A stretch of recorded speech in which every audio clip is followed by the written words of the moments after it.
कल्पल news के news room से मैं हूं आपके साथ नदीम अकरम। राम राज्य से एक डराने वाली तस्वीरें सामने आ रही हैं। अब आप सोचेंगे कि राम राज्य कैसा राम राज्य है जहां दिन दहाड़े किसी की भी हत्या कर दी जाती है, अपराधी किसी भी महिला के साथ दुष्कर्म कर देता है और फिर उसकी जिस तरह से हत्या कर दी जाती है उसके बारे में लगातार चर्चाएं होती रहती हैं। पर आखिरकार ये अपराधियों के हौसले इतने बुलंद हो कैसे रहे हैं? इन अपराधियों पर लगाम कब लगाई जाएगी और सरकार इन अपराधियों पर लगाम लगाने के लिए कोई ठोस कदम क्यों नहीं उठा रही है?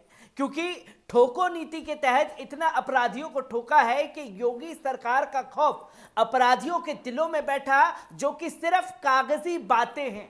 और साथ ही साथ उत्तर प्रदेश पुलिस जो कि महारत हासिल है उसे फेक एनकाउंटर करने में, अपराधियों को ठिकाने लगाने में।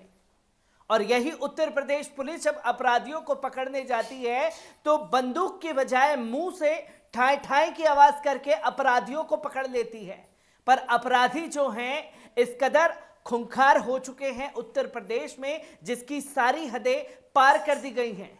क्योंकि उत्तर प्रदेश के कानपुर पुलिस को आप जानते होंगे, ये वही कानपुर पुलिस है जब ये विकास दुबे जैसे गैंगस्टर को पकड़ने जाती है तो गाड़ी स्लिप हो जाती है और उसका एनकाउंटर करना पड़ जाता है।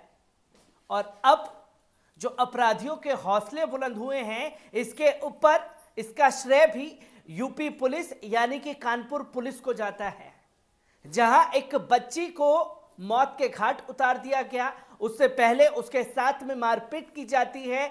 पुलिस में कंप्लेन लिखाने जाते हैं थाने में तो टरकाने वाले लहजे में पुलिस टाल देती है। और जब पता चलता है कि पुलिस में कंप्लेन कराने गए थे तो बच्ची को घर में घुस करके फांसी के फंदे पर लटका दिया जाता है।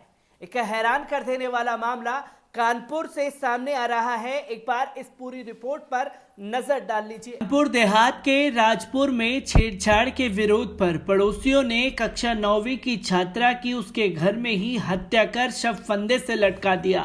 घटना बृहस्पतिवार देर शाम की है। वारदात से पहले छात्रा और उसके परिजन आरोपियों के खिलाफ मारपीट की शिकायत करने राजपुर थाने पहुंचे थे तो पुलिस उन्हें टरकाने में लगी रही। हत्या के बाद परिजनों के हंगामे और आला अफसरों के दखल पर पुलिस ने 15 आरोपियों के खिलाफ हत्या की रिपोर्ट दर्ज की है। पुलिस ने मुख्य आरोपी समेत 4 को गिरफ्तार कर लिया है। थाना क्षेत्र के एक गांव निवासी छात्रा की मां का आरोप है कि पड़ोसी राधेश्याम कठेरिया का बेटा प्रियांशु उर्फ बिजली उनकी 15 वर्षीय बेटी से अक्सर छेड़छाड़ करता था। गुरुवार सुबह बेटी परीक्षा देने निकली थी। आरोपी ने उसे रास्ते में रोका और एक मोबाइल देते हुए बात करने का दबाव बनाया। स्कूल से लौटकर छात्रा ने परिजनों को जानकारी दी। इस पर छात्रा की मां ने आरोपी के घर वालों से शिकायत कर दी। इससे गुस्साए आरोपी प्रियांशु और उसके भाई ने शाम करीब 4:30 बजे घर में घुसकर छात्रा की पिटाई की। बीच बचाव करने पर छात्रा की मां और उसके छोटे भाई को भी पीटा। इसकी शिकायत लेकर परिजन थाने पहुंचे। रिपोर्ट दर्ज कराने के बजाय पुलिस पीड़िता और उसके परिजनों को टरकाती हुई नजर आई। शाम लगभग 7:30 बजे छात्रा अपने भाई के साथ घर आ गई। इसके करीब 2 घंटे बाद छेड़छाड़ की एफआईआर दर्ज होने पर परिजन भी घर लौट आए। यहां छात्रा का शव फंदे से लटका मिला। भाई ने बताया कि घर पहुंचते ही आरोपियों ने मारपीट कर बहन की हत्या कर दी और शव को फंदे से लटका दिया। मुख्य आरोपी प्रियांशु, उसके पिता राधेश्याम समेत फूलन श्री और राजेंद्र कुमार को गिरफ्तार कर पुलिस पूछताछ कर रही है। गुस्साए परिजन पुलिस पर आरोप लगा रहे हैं। बेटी की हत्या से गुस्साए परिजनों ने रात में ही हंगामा शुरू कर दिया। पुलिस पर कार्रवाई के हिला हवाली का आरोप लगाया।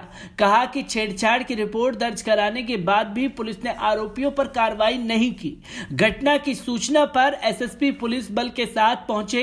प्रियांशु समेत 15 लोगों पर हत्या की रिपोर्ट दर्ज कराई, तब जाकर परिजन शांत हुए। शुक्रवार सुबह पुलिस ने 3 डॉक्टरों के पैनल से छात्रा के शव का पोस्टमार्टम कराया। पोस्टमार्टम रिपोर्ट के मुताबिक छात्रा के शरीर पर कई जगह चोट के निशान हैं। रिपोर्ट में हैंगिंग की भी पुष्टि हुई है। दोपहर बाद आईजी रेंज मोहित अग्रवाल भी मौके पर पहुंचे और परिजनों से पूछताछ के बाद उन्हें कार्रवाई का भरोसा दिलाया। छात्रा की हत्या से पहले पुलिस ने गुरुवार शाम करीब 7:30 बजे 3 सगे भाइयों पर पहले छेड़छाड़ की रिपोर्ट दर्ज की थी। हत्या के बाद मामले को तूल पकड़ता देख 12 बजे के बाद पुलिस ने प्रियांशु, उसके भाई मां शारदा देवी, पिता राधेश्याम समेत परिवार के दीपू, राजेंद्र कुमार, शारदा देवी, श्यामू फूल श्री, शिव कुमार, खुशीलाल, शिवाय, सीता, बाबूराम और दामाद वीरेंद्र के खिलाफ हत्या की रिपोर्ट दर्ज कराई है। घटना की जांच के लिए 3 टीमें गठित की गई हैं। पुलिस को 24 घंटे में आरोपियों की गिरफ्तारी के निर्देश दिए गए हैं। बच्ची को मौत के घाट उतार दिया गया और बच्ची को मौत पे घाट उतारने से पहले की जो कहानी है, जो निकम्मापन उत्तर प्रदेश पुलिस का सामने आया है, जो ढीला रवैया इस केस में सामने आया, अगर वक्त रहते उत्तर प्रदेश की पुलिस सचेत हो जाती और इसके खिलाफ कोई कड़ा एक्शन लेती तो आज बच्ची की जान नहीं जाती। क्योंकि उत्तर प्रदेश पुलिस अपनी पीठ फेक एनकाउंटर में थपथपाने के लिए मशहूर है, पर दिन रात बच्चियों के साथ जो गलत हरकतें हो रही हैं, बच्चियों के साथ छेड़खानी हो रही है, उसके ऊपर कोई कड़ा एक्शन लेने को तैयार नहीं है। आखिरकार ये राम राज्य में चल क्या रहा है, जहां राम राज्य में बेटियों की इज्जत आबरू के साथ में ही खिलवाड़ किया जा रहा है। मैं ऐसी ही खबरों से आपको रूबरू कराता रहूंगा। दीजिए मुझे इजाजत। शुक्रिया।